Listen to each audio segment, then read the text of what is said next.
Selamat pagi pemirsa, Lingkar Pagi edisi Jumat 24 Januari 2025 kembali hadir di hadapan Anda. Beragam berita aktual dan terpercaya telah kami rangkum dalam Lingkar Pagi bersama saya Anita Nawang. Berikut Lingkar Pagi selengkapnya.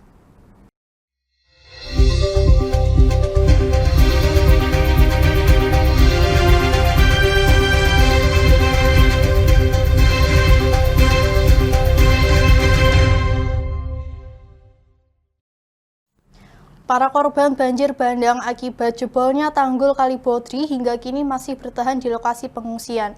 3 tempat pengungsian utama yang digunakan adalah SMA Negeri 1 Pegandon, Rumah Dinas Bupati Kendal, dan Kantor Dinas Perhubungan Kendal.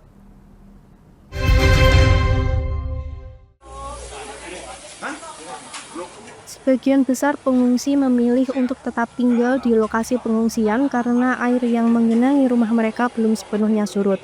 Selain itu, berbagai fasilitas dasar seperti listrik, air PDAM, dan akses ke MCK masih belum berfungsi normal. Kondisi rumah para korban rata-rata berantakan akibat terjangan banjir bandang dengan ketinggian air mencapai 1,5 hingga 3 meter. Barang-barang rumah tangga banyak yang rusak, bahkan sebagian hanyut terbawa arus. Seperti yang diungkapkan salah satu pengungsi, Muhammad Adib Sofian. Kampung dulu itu yang urgent, mungkin sampai hari ini kalau listrik belum nyala air kesulitan semua ya. Dari bekasnya itu kesulitan sampai 1,5 meter. Kemudian untuk anak-anak pondok sendiri semua bisa terselamatkan. Alhamdulillah selamat semua. Ini terus ya pinter-pinter dikit lah. Pinter Tapi masih bisa terselamatkan semua ya. Panik masalahnya mas. Iya. Bangun tidur langsung listrik mati juga ya. Listrik mati itu sok panik, jadi kondisinya ya anaknya pada bingung gitu kan. Tapi alhamdulillah atas bantuan semuanya, masyarakat, tim SAR semuanya alhamdulillah rahmati Gusti Allah ya. Makanan cukup lah. Cukup makanan ya. Ini ada matras, selimut, terus obat-obatan ada semuanya. Hal senada juga dikatakan Herlina Ika yang mengungsi di rumah dinas Bupati Kendal. Sebelumnya, dirinya bersama keluarga bertahan di masjid dalam perumahan di lantai 2, namun karena kesulitan air bersih, akhirnya dipindah di rumah dinas Bupati Kendal. Kemarin itu kejadiannya sangat cepat sekali, Pak. Jadi waktu air datang itu dari arah tanggul jebol itu kan arusnya kenceng banget. Itu sampai kami kewalahan, tahu-tahu air sudah langsung masuk rumah, langsung selutut. Begitu kami menyelamatkan diri sampai depan rumah itu sudah sampai sedada. Akhirnya kami jalan menelusuri untuk menyelamatkan diri. Ternyata dari arah timur pun sama, air juga arusnya kenceng banget. Kita nggak bisa ngapa-ngapain, yang bisa diselamatin cuman nyawa kita sendiri. Jadi barang-barang tidak ada yang diselamatkan? Diselamatkan sama sekali, nggak tahu entah surat-surat apa-apa juga belum tahu kami. Karena belum sempat masuk rumah hari ini juga kan, masih ada genangan air ya.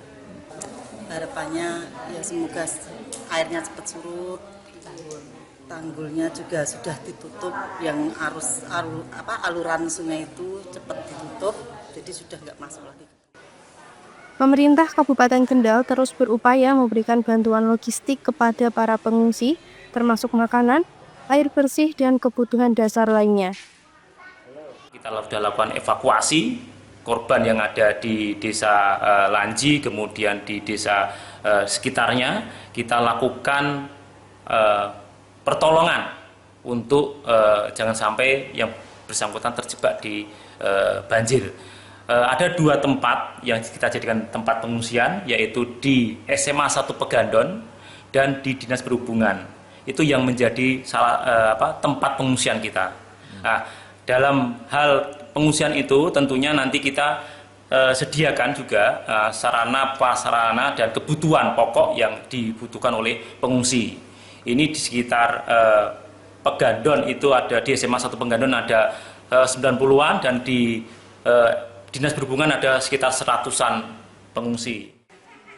Berdasarkan data dari BPBD Kendal, jumlah pengungsi berkurang dibanding hari kemarin karena ada yang memilih pulang ke rumah sanak saudaranya.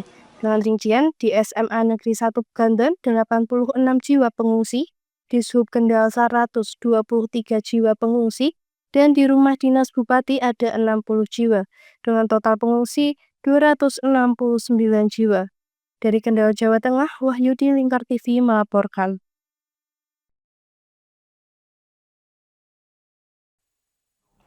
Banjir bandang yang melanda wilayah Kabupaten Kendal, tepatnya di Kecamatan Patebon, khususnya di kawasan pasar dan pertokoan Desa Kebonharjo telah melumpuhkan aktivitas perekonomian setempat. Pada hari ketiga setelah banjir terjadi, kondisi pasar masih terendam banjir hingga aktivitas jual beli pun berhenti total.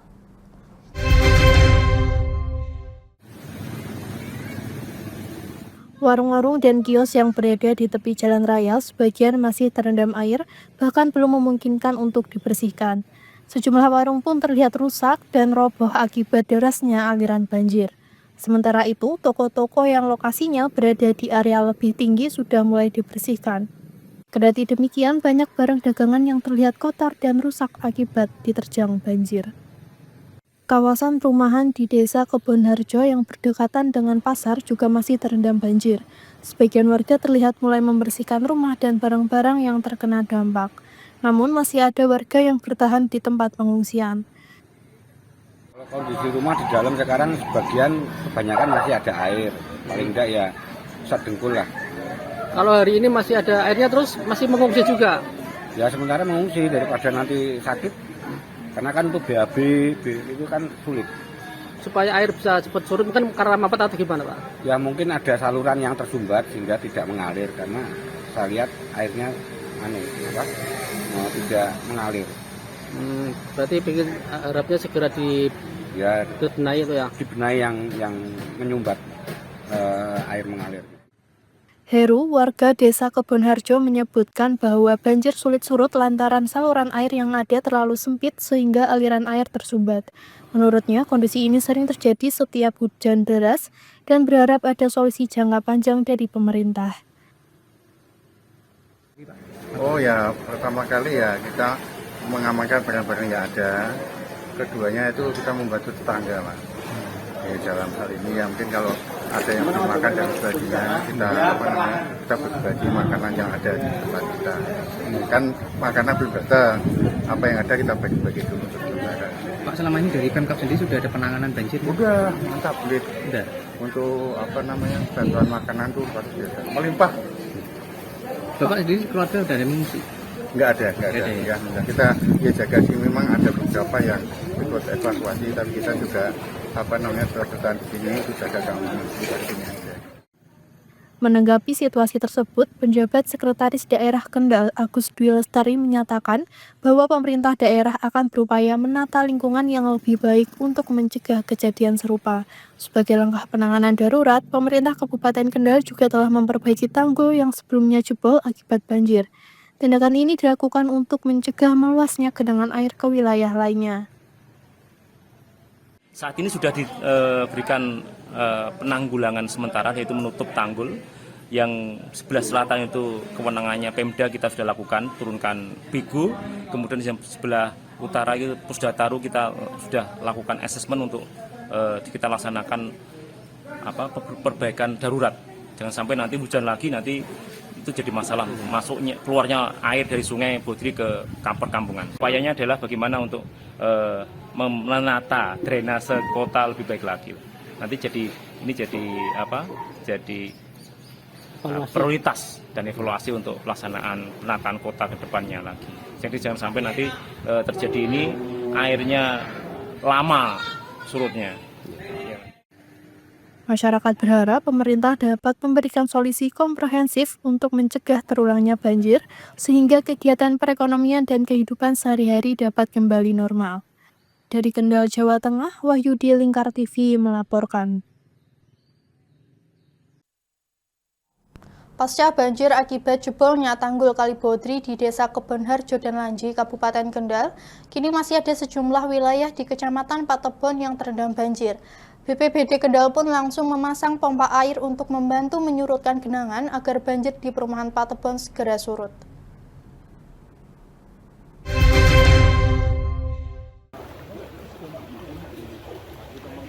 Hingga saat ini, BPBD Kendal terus melakukan asesmen dengan pembersihan lumpur di sepanjang jalan maupun pemukiman warga yang terdampak banjir. Selain itu, juga dilakukan penyedotan air di titik lokasi yang masih terendam. Sekretaris BPBD Kendal Ahmad Huda Kurniawansyah menjelaskan bahwa penyedotan air di wilayah yang masih terendam banjir dan pembersihan lumpur tersebut sebagai upaya asesmen dari Pemkab Kendal melalui BPBD, sehingga diharapkan aktivitas warga bisa kembali berjalan normal. Penyedotan dilaksanakan dengan penggunaan mesin pompa kapasitas tinggi yang merupakan bantuan dari BNPB dengan kapasitas mencapai 15.000 liter per menit. Petugas BPBD Kendal, Henry menuturkan, air dari perumahan dibuang di sungai sebelah timur perumahan, sehingga air tidak akan masuk lagi. Kabupaten Kendal bahwa kita dari BPBD untuk mengurangi ketinggian air di perumahan, kita melakukan penyedotan dengan pompa dengan kapasitas tinggi dari Badan Nasional Penanggulangan Bencana. Jadi pompa itu sekitar 15 kubik per menit. Jadi dengan harapan bisa mengurangi ketinggian air di perumahan Patebon Indah. Kira-kira berapa jam untuk atau beberapa hari untuk kita coba dulu, kira-kira mungkin dalam beberapa saat ini, kira-kira beberapa jam kita coba apakah bisa untuk mengurangi turunnya ketinggian air di perumahan Patebon Indah atau tidak. Kalau misalnya berkurang sekali, kita coba seterusnya sampai mungkin bisa melakukan kegiatan dari penduduk di perumahan Patebon. Airnya dibuang kemana ini, Mas? Ini air kita buang di sungai sebelah yang arahnya langsung ke arah Puring ya. Jadi tidak kembali lagi ke situ. Maksudnya airnya kelihatannya tidak bisa keluar. Dari Kendal, Jawa Tengah, Wahyudi, Lingkar TV melaporkan. Hujan deras disertai angin kencang yang melanda wilayah Kendal pada Senin malam mengakibatkan bencana tanah longsor di Dusun Bongkaran, Desa Wonodadi, Kecamatan Pelantungan. Tanah tebing setinggi 3 meter longsor dan menimpa rumah seorang warga hingga salah satu penghuninya terjebak.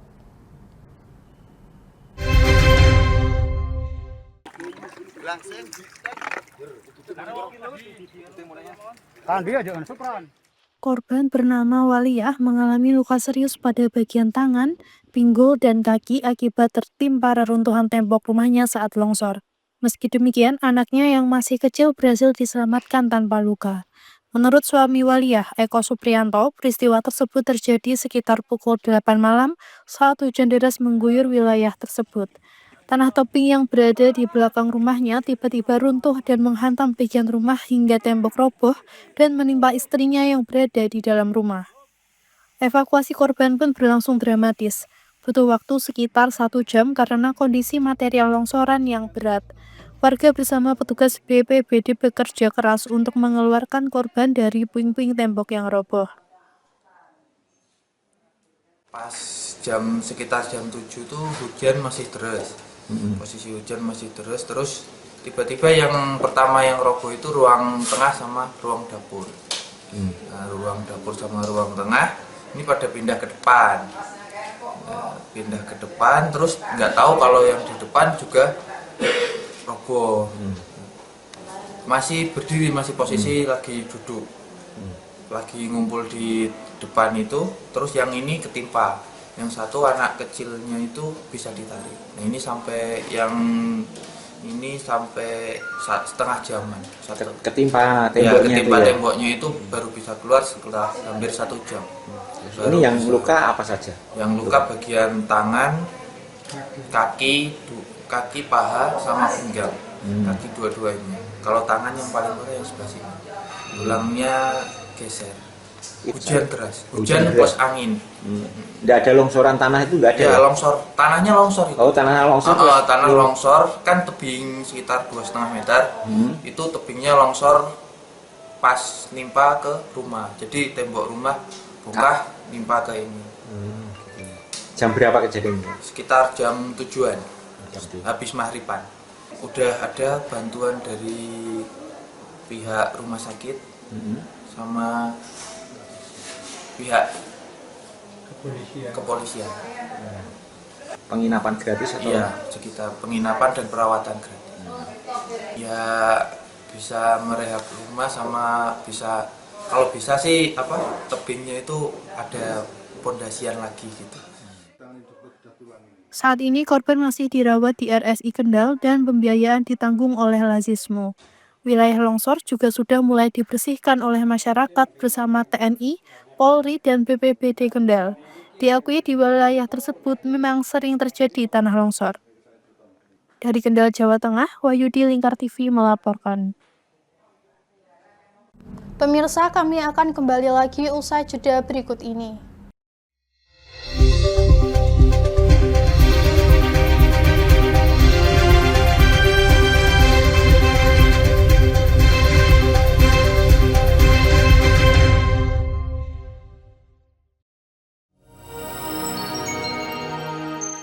Selain si retinol ini, kalau gitu ngomongin retinol, apa sih dok sebenarnya retinol itu? Bagus sih programnya. Yang saat ini ya kayaknya sudah beberapa tahun yang Wah, boleh banget nih ditonton setiap hari.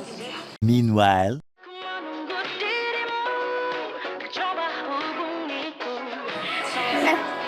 Kamu lagi nonton apa sih dari tadi kok apem-apem mulu? Ini loh lagi nonton program Cantik Sehat di Lingkar TV. Bagus banget nih programnya. Oh, ada ya program kayak gitu? Ada loh di programnya di Lingkar TV. Kau udah tahu kan Lingkar TV? Belum. Kan belum tahu Lingkar TV. Lingkar TV itu TV digital streaming online yang sudah mengantongi izin PSE dari Kominfo dan bisa diakses di HP kalian mestinya. Oh iya? Iya, bagus loh. Coba di-download sekarang. Bentar deh, aku tak coba download dulu. Iya. Selain program Cantik Sehat, kalian juga bisa menonton program lainnya di Lingkar TV dan bisa ditonton kapanpun dan dimanapun kalian berada loh. Gimana, udah bisa? Udah nih, punyaku udah bisa. Punyaku juga udah nih. Wah ya, bagus dong kalau udah download semuanya. Tunggu apa lagi? Sekarang giliran kamu download aplikasi Lingkar TV di Play Store.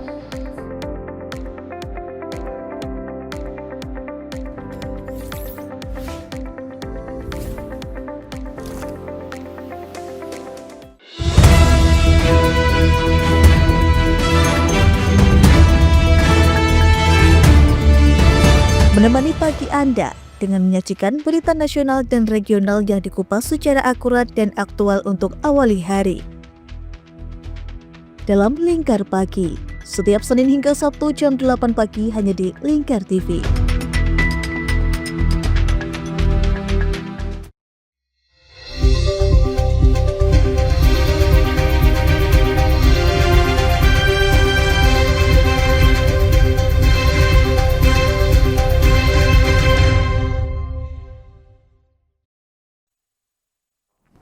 Kementerian Sosial mengirimkan bantuan logistik untuk memenuhi kebutuhan para korban terdampak bencana tanah longsor yang terjadi di Desa Kasimpar, Kecamatan Petung Kriono, Kabupaten Pekalongan, Selasa dini hari. Total bantuan logistik yang disalurkan senilai 1,4 miliar rupiah, ditambah dana santunan masing-masing sebesar 15 juta bagi korban meninggal dunia dan 5 juta bagi korban luka-luka.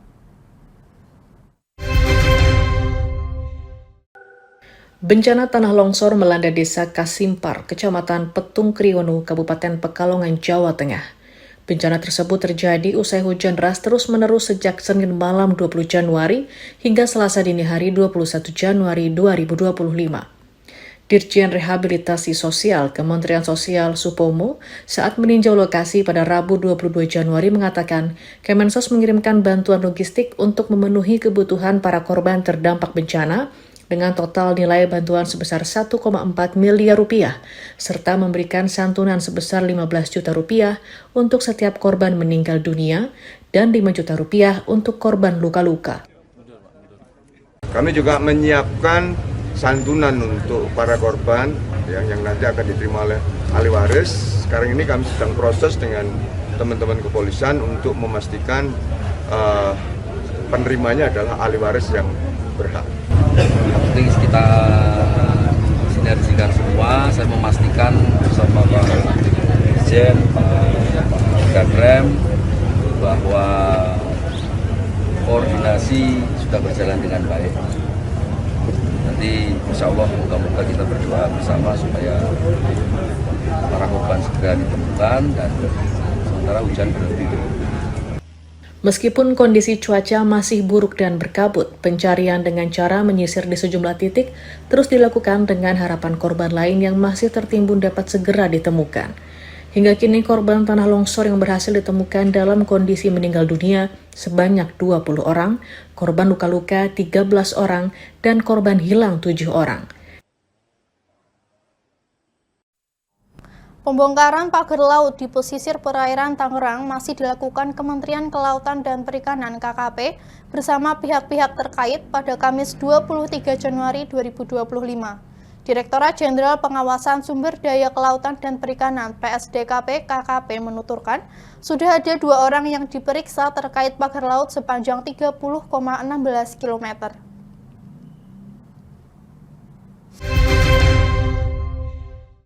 Kementerian Kelautan dan Perikanan masih membongkar pagar bambu misterius sepanjang 30,16 km di pesisir perairan Tangerang, Banten, Kamis 23 Januari 2025. Saat ini sudah 2 orang diperiksa terkait munculnya pagar bambu di Laut Tangerang tersebut.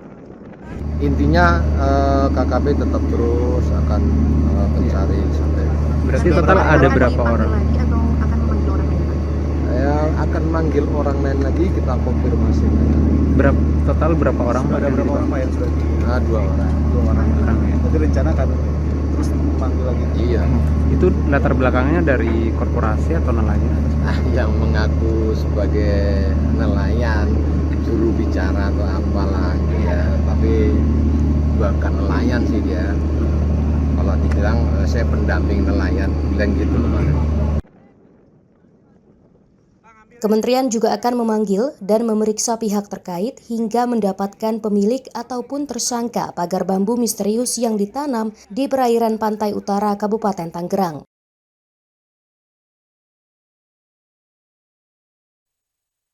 Serikat Buruh kembali menggerudu kantor Bupati Jepara untuk menuntut dilakukannya pembubaran rapat Dewan Pengupahan. Aksi demo ini berjalan dengan tertib dan tidak ada kerusuhan seperti pada demo sebelumnya.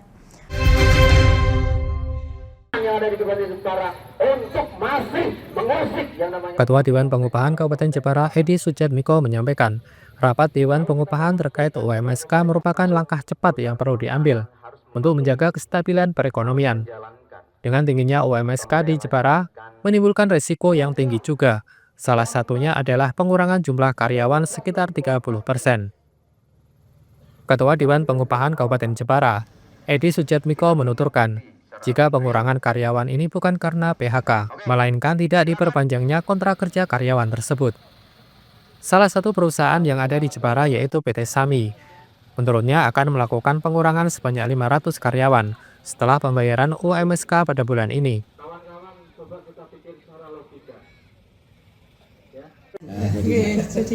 Jadinya yang kita sampaikan, ini harapan kami, tapi ini baru akan kami sampaikan pada Pak Bupati, usulan pada Pak Bupati. Rekomendasi kita yaitu kenaikan UMSK ini kita harapkan yaitu kita revisi yaitu dari yang sektor 3 itu menjadi 0,5 dari UMK tahun 2025 sehingga total yaitu 7%. UMK 6,5 menjadi 0,5. Jadi agak rasional ya. Kemudian untuk sektor 2 yaitu 1%. Jadi 7,5. Kemudian yang sektor 1 menjadi 1,5%. Itu yang sekiranya karena kami juga kemarin menampung aspirasi dari Apindo itu juga seperti itu, dia juga mengumpulkan para pengusaha itu kekuatannya sampai seperti itu. Itu yang kita usulkan. Kemudian sektornya KBL-nya sama, cuma kita tekankan bahwa KBL itu adalah khusus usaha di sektor yang besar. Kita tidak ingin menyisir yaitu pada UMKM sektor besar. Itu Mas, dalam rangka pembelaan ini kami bukan membela para pengusaha yang sudah istilahnya notabene itu tapi kita keberlanjutan untuk ekonomi rakyat. Sementara itu, Ketua Konsulat Cabang Federasi Serikat Pekerja Metal Indonesia (FSPMI) Jepara Raya, Yopi Priambudi mengaku shock dengan hasil rapat Dewan Pengupahan. Hal tersebut lantaran adanya perbandingan cukup drastis dari apa yang sudah ditetapkan dalam SK Gubernur. Dari kisaran 7%, 10%, dan 13% menjadi 0,5%, 1%, dan 1,5%.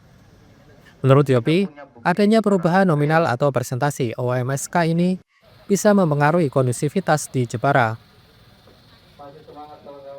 Saya melihat hasil yang disampaikan kawan-kawan media sempat shock ya, karena perbandingan dari semula 13, 10 sama 7 itu kok turunnya sangat gratis.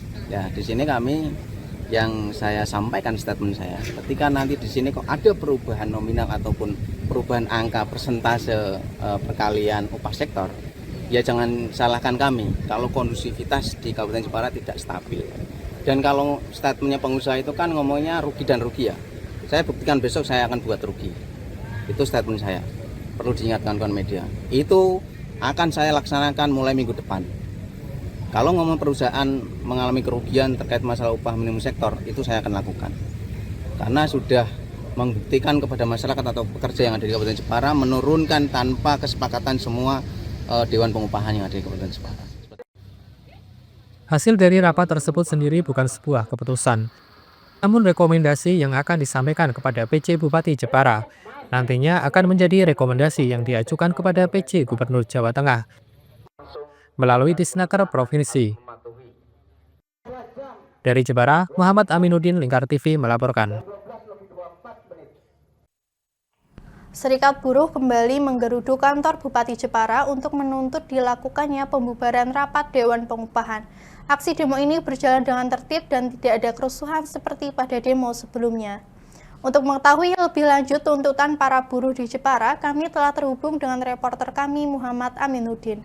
Aminuddin, bagaimana keinginan dari pihak buruh di Jepara terkait penolakan rekomendasi UMSK Dewan Pengupahan? Pemirsa Lingkar TV di mana Anda berada, saat ini kami berada di depan kantor Bupati Jepara, di mana pada kali ini kantor Bupati Jepara lagi-lagi digeruduk oleh massa, yang mana massa ini merupakan masyarakat yang tergabung dalam Masyarakat Peduli Jepara atau MPJ, yang mana mereka ingin menyampaikan petisi terhadap rencana pemberlakuan upah minimum sektoral atau UMSK Kabupaten Jepara tahun 2025 yang diusulkan oleh para serikat buruh Kabupaten Jepara. MPJ menuntut Pemkab Jepara maupun Pemprov Jawa Tengah untuk menunda, merevisi atau bahkan membatalkan keputusan SK Gubernur terkait pemberlakuan UMSK. Penyampaian petisi ini berlangsung di depan kantor Bupati Jepara pada Kamis 23 Januari 2025. Petisi ini disampaikan lantaran masyarakat Jepara juga butuh iklim investasi yang kondusif, karena Jepara bukan hanya milik kaum buruh atau serikat pekerja saja, melainkan tetapi banyak masyarakat dari elemen lain yang juga butuh investasi untuk bertahan hidup dan bekerja di pabrik-pabrik tersebut. Jadi pemerintah perlu tegas, karena jika para investor atau pengusaha cabut dari Jepara, maka banyak elemen yang akan dirugikan, di antara pemilik usaha kos yang berada di area pabrik tersebut ataupun pedagang-pedagang kecil atau UMKM yang bergantung pada adanya pabrik tersebut. Pada kesempatan ini ada 11 poin yang disampaikan oleh MPJ kepada Sekda Jepara Edi Sujatmiko selaku Ketua Dewan Pengupahan Kabupaten Jepara untuk menjadi bahan pertimbangan peninjauan ulang bahkan pembatalan UMSK di Kabupaten Jepara. Sekian, kembali ke studio. Pemirsa, kami akan kembali lagi usai jeda berikut ini.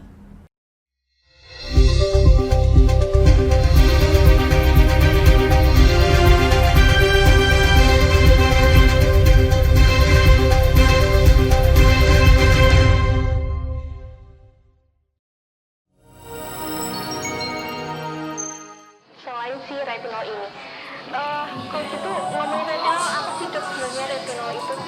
bagus nih programnya. yang saat ini ya kayaknya sudah beberapa tahun yang Wah, lalu. boleh banget nih ditonton setiap hari. Meanwhile,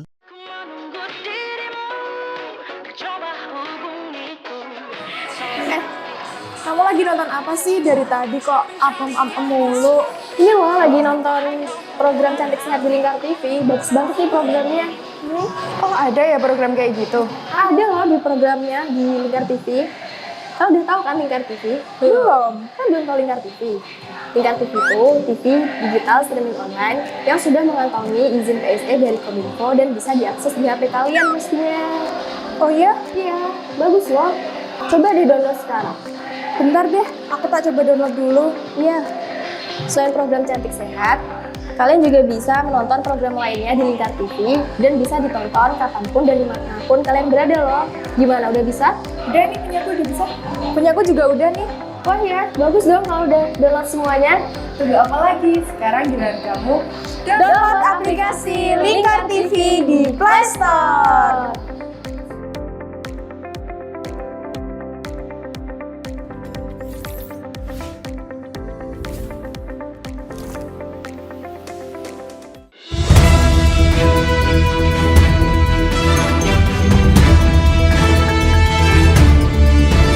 Menemani pagi Anda dengan menyajikan berita nasional dan regional yang dikupas secara akurat dan aktual untuk awali hari. Dalam Lingkar Pagi, setiap Senin hingga Sabtu jam 8 pagi hanya di Lingkar TV.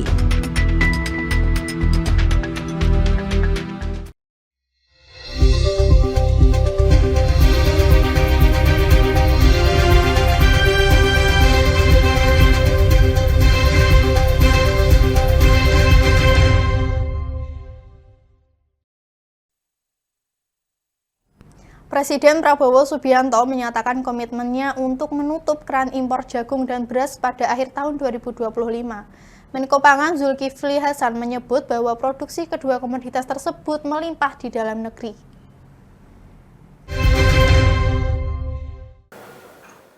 Presiden Prabowo Subianto meminta semua aparat penegak hukum lebih tegas kepada pengusaha nakal yang melanggar ketentuan pertanahan dan tata ruang.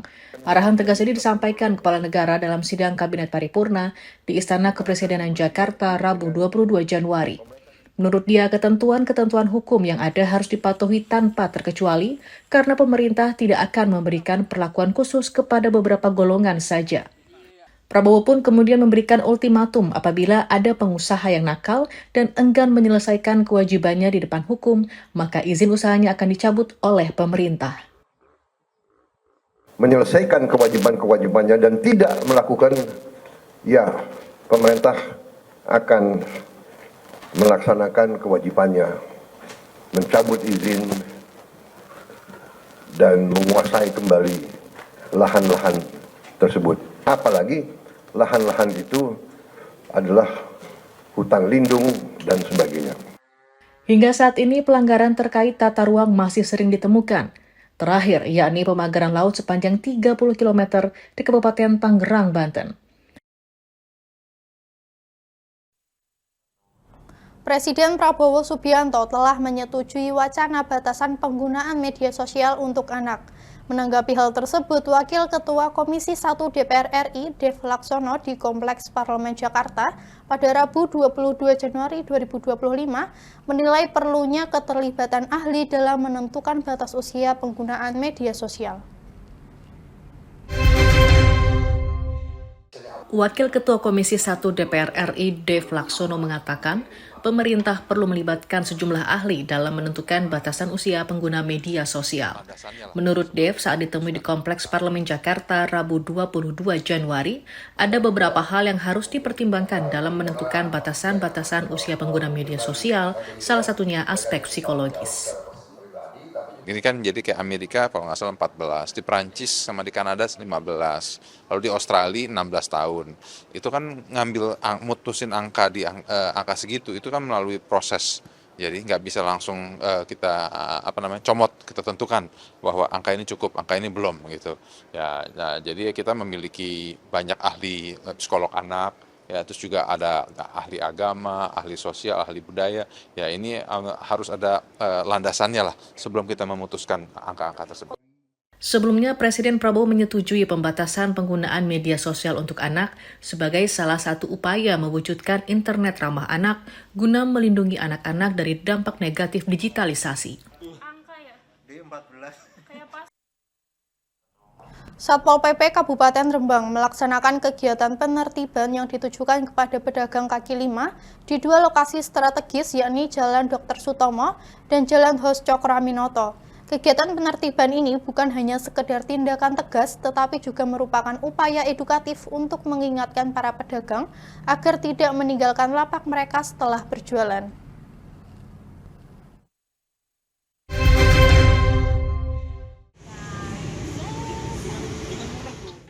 Terlihat para pedagang yang ada di Jalan Dr. Sutomo Rembang diberikan arahan dan surat peringatan oleh Satpol PP. Kegiatan tersebut diharapkan dapat meningkatkan kesadaran para PKL mengenai pentingnya menjaga kebersihan dan ketertiban. Dengan adanya tindakan ini, diharapkan Rembang dapat menjadi kota yang lebih rapi dan nyaman untuk semua warga dan pengunjung. Kasih Penindakan Satpol PP Kabupaten Rembang, Karnen, menuturkan bahwa fokus utama penertiban kali ini adalah pada PKL yang sering kali meninggalkan lapak di lokasi setelah aktivitas jualan mereka selesai. Langkah ini diambil untuk menjaga keindahan kota Rembang dan nantinya dirinya ingin menciptakan suasana yang bersih dan tertib di lingkungan sekitar. Ini kita melaksanakan kegiatan penertiban PKL yang masih meninggalkan lapak-lapak ketika selesai berjualan. Kami ada 2 titik, yaitu di sekitar rumah dinas Polres Rembang, itu ada 6 PKL. Tadi sudah kami berikan sosialisasi, tidak boleh meninggalkan lapak setelah selesai berjualan, dan kami tindak lanjuti dengan memberikan surat pernyataan. Kemudian kami lanjutkan kegiatan sosialisasi di Traffic Light SDN Toharjo 1. Ini juga sama, kami memberikan sosialisasi kepada 3 PKL untuk tidak meninggalkan lapak setelah selesai berjualan. Dalam penertiban tersebut, petugas mendapati 6 PKL yang berjualan di sekitar rumah dinas Kapolres Rembang. Setelah memberikan sosialisasi tentang larangan meninggalkan lapak, para pedagang diminta untuk menandatangani surat pernyataan sebagai bentuk komitmen mereka mengikuti aturan yang telah ditetapkan. Dari Rembang, Vicky Rio, Lingkar TV melaporkan. Pemirsa, kami akan kembali lagi usai jeda berikut ini.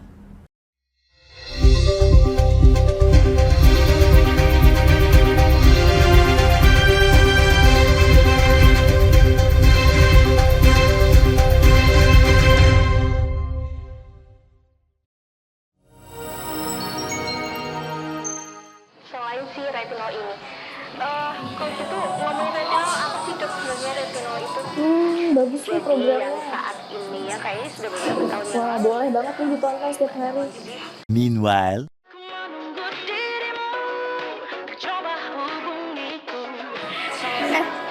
Kamu lagi nonton apa sih dari tadi kok apem-apem mulu? Ini loh lagi nonton program Cantik Sehat di Lingkar TV. Bagus banget nih programnya. Ini.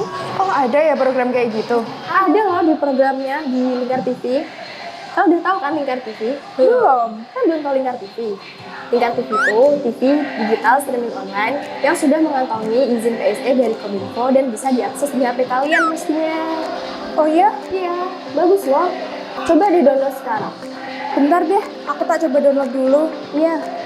Selain program Cantik Sehat, kalian juga bisa menonton program lainnya di Lingkar TV dan bisa ditonton kapanpun dan dimanapun kalian berada loh. Gimana, udah bisa? Udah nih, punyaku udah bisa. Punyaku juga udah nih. Wah ya, bagus dong kalau udah download semuanya.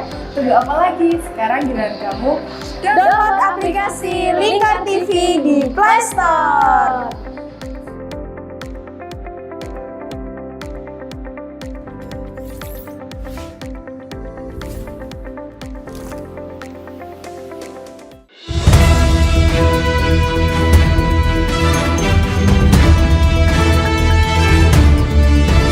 Menemani pagi Anda dengan menyajikan berita nasional dan regional yang dikupas secara akurat dan aktual untuk awali hari. dalam Lingkar Pagi. Setiap Senin hingga Sabtu jam 8 pagi hanya di Lingkar TV.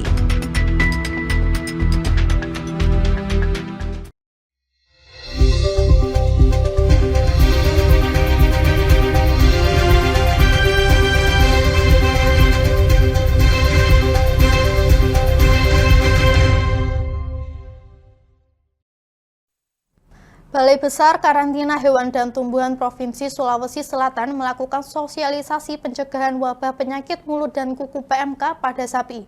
Tindakan ini dilakukan untuk menindaklanjuti status Sulawesi Selatan yang berada pada zona merah.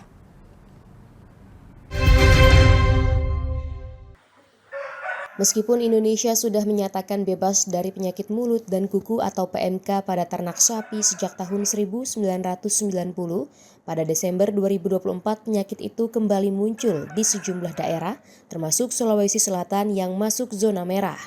Menyikapi itu, Kepala Karantina Provinsi Sulawesi Selatan, Siti Khadijah, menggelar sosialisasi peningkatan kewaspadaan penyebaran penyakit mulut dan kuku di Makassar, Rabu 22 Januari agar wabah tidak kian menyebar. Sulawesi Selatan ini sudah masuk daerah merah. Klasifikasinya sampai merah itu Bu? Merah karena dia sudah ada kasus tertular.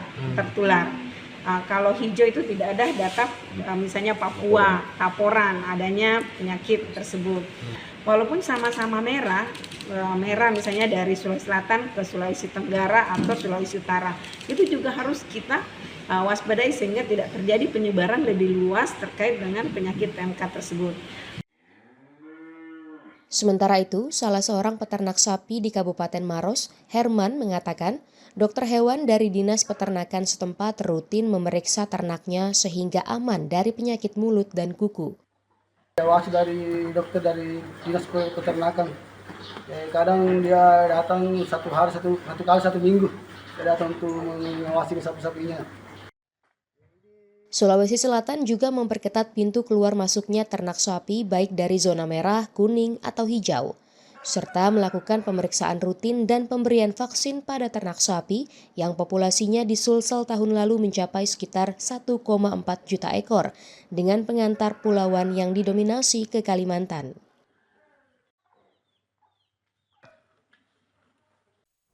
Pemerintah Provinsi Sulawesi Selatan menyiapkan anggaran sebesar 78 miliar rupiah untuk keberlanjutan program makan bergizi gratis atau MBG. PJ Gubernur Sulsel Fajri Jufri saat ditemui di Kota Makassar meminta agar pemerintah kabupaten dan kota di Sulsel juga turut mengalokasikan anggaran untuk program tersebut. Pemerintah Provinsi Sulawesi Selatan menyiapkan anggaran sebesar 78 miliar rupiah untuk keberlanjutan program makan bergizi gratis atau MBG. Anggaran tersebut berasal dari dokumen pelaksana anggaran DPA Dinas Pendidikan Provinsi Sulsel tahun anggaran 2025. Penjabat Gubernur Sulsel Fajri Jufri saat ditemui di Kota Makassar Rabu 22 Januari mengatakan anggaran tersebut masih jauh dari kebutuhan. Oleh karena itu, ia meminta agar pemerintah kabupaten dan kota di Sulsel turut ikut berkontribusi. Kalau dihitung memang lebih dari itu. Makanya diminta wali kota, bupati juga untuk menganggarkan juga dari alokasi anggaran yang mereka punya APD, kalau bisa APD-nya kalau mencukupi. Makanya gubernur, bupati, wali kota diharapkan berkontribusi juga. Meskipun memang tadi bupati ada Pak, kita ya sudah diatur lah. Mungkin tahun ini belum, tahun depan ada, atau berapa tahun ini yang bisa dilokasikan. Adapun sekolah-sekolah yang disasar anggaran Pemprov Sulsel masih dipetakan. Begitu juga dengan waktu pelaksanaan yang masih akan disesuaikan. Pemerintah Kota Palembang melakukan uji coba pembukaan Menara Ampera bagi masyarakat yang nantinya akan menjadi wisata baru.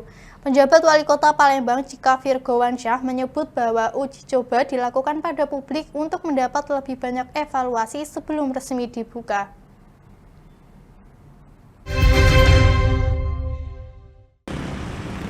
Pemerintah Kota Palembang secara perdana melakukan uji coba pembukaan Menara Ampera untuk 15 orang yang terdiri dari petugas, masyarakat, serta awak media pada Rabu 22 Januari. Menara Ampera itu dirancang sebagai wisata baru di ibu kota Sumatera Selatan yang sebelumnya sudah dinanti masyarakat sejak sekitar 1 tahun lalu.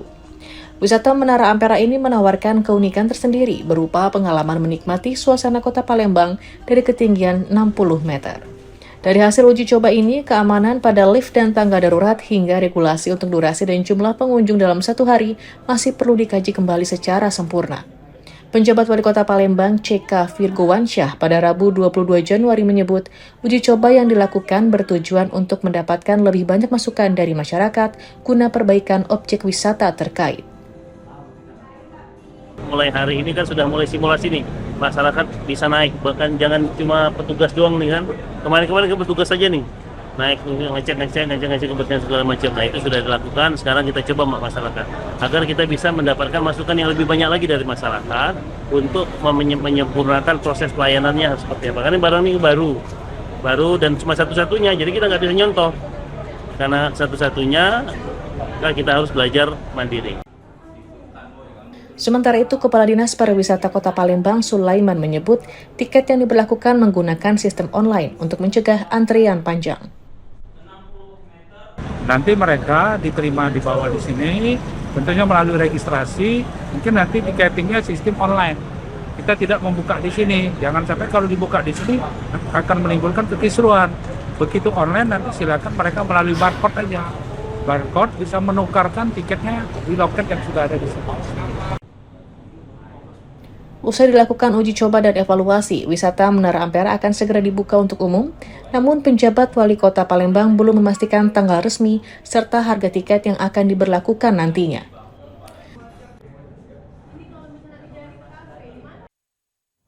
Persatuan Sepak Bola Seluruh Indonesia (PSSI) akan menggelar kompetisi mandiri U20 Challenge Series 2025 dengan mengundang Suriah, India, dan Yordania.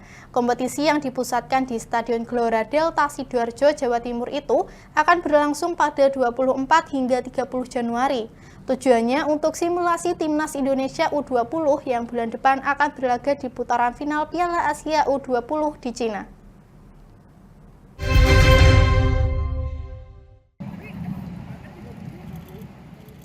Tim Nasional Sepak Bola Indonesia U20 akan menjalani 3 laga uji coba berformat kompetisi yang dipusatkan di Stadion Gelora Delta Sidoarjo, Jawa Timur mulai tanggal 24 hingga 30 Januari 2025. Pelatih Timnas U20 Indra Syafri di Sidoarjo Rabu malam 22 Januari menjelaskan kompetisi yang digelar oleh Persatuan Sepak Bola Seluruh Indonesia (PSSI) ini diberi nama Mandiri Under-20 Challenge Series. PSSI mengundang tim U20 dari 3 negara, yaitu Suriah, India, dan Yordania. Mereka akan berada satu grup dengan Indonesia dan masing-masing akan saling berhadapan dengan sistem pertandingan setengah kompetisi. Selain untuk mengukur kualitas pemain, uji coba berformat kompetisi ini sekaligus sebagai simulasi pertandingan bagi Timnas U20 yang bulan depan akan berlaga di grup C putaran final Piala Asia 2025 bersama tim kuat Iran, Uzbekistan, dan Yaman. Kita meminta 3 pertandingan untuk supaya persis sama di grup, ada 3-4 dengan kita, dan ini kita jadikan simulasi pertandingan. Sekali lagi sampaikan simulasi pertandingan.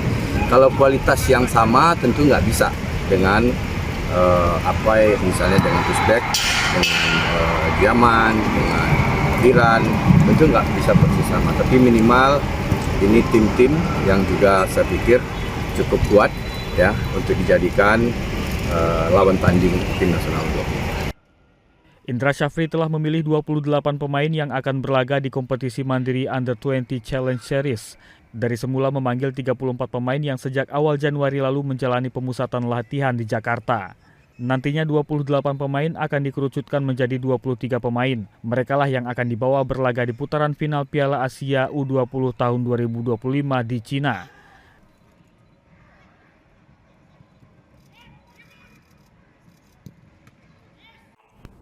Demikian Lingkar Pagi, saya Anita Nawang bersama kerabat kerja yang bertugas pamit undur diri. Saksikan Lingkar Siang pukul 1 hanya di Lingkar TV. Selamat pagi dan sampai jumpa.